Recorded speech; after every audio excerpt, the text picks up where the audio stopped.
Germany's first liquid natural gas terminal was inaugurated on Saturday morning in the presence of Chancellor Olaf Scholz.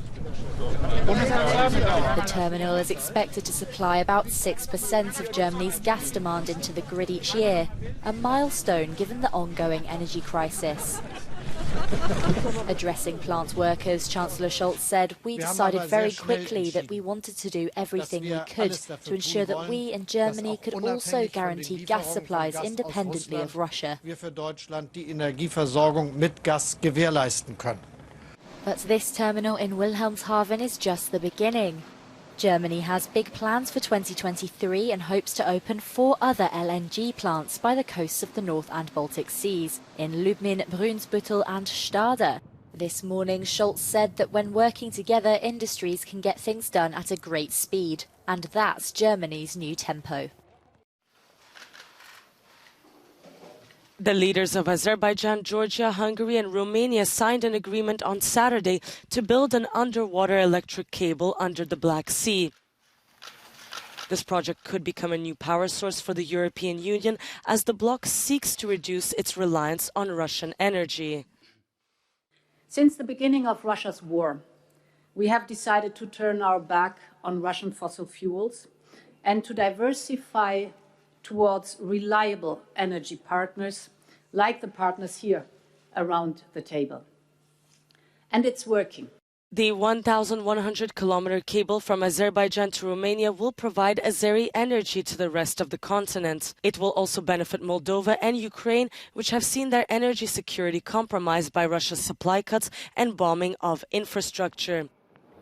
The project could be completed within 3 to 4 years. On his 86th birthday, Pope Francis welcomed the Slovenian Prime Minister Robert Golob at the Vatican. They discussed the war in Ukraine and its impact on neighboring countries, as well as the accession to the European Union of certain Western Balkan nations. The Pope also celebrated his birthday by rewarding 3 people involved in charity work, including a homeless man who gives other street dwellers part of the alms he receives. Polls opened at 8 a.m. in Tunisia for Saturday's controversial parliamentary elections. The vote follows last summer's referendum that granted President Kais Saied broad executive powers and diminished the role of political parties. Critics say the election is a sham, but others argue that independent candidates might help solve the deepening economic crisis. God willing, we will create a new history where all Tunisian men and women can live freely, the president said. Where every one of us finds their right in their homeland, finds the right to education, health, transport and social security.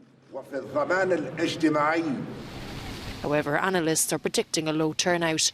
Tunisia is in the final stages of negotiating a €1.8 billion package from the International Monetary Fund, the country's 4th loan in 10 years.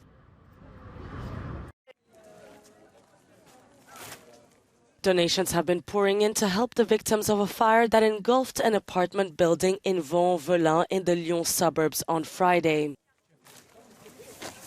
10 people died in the fire, including 5 children.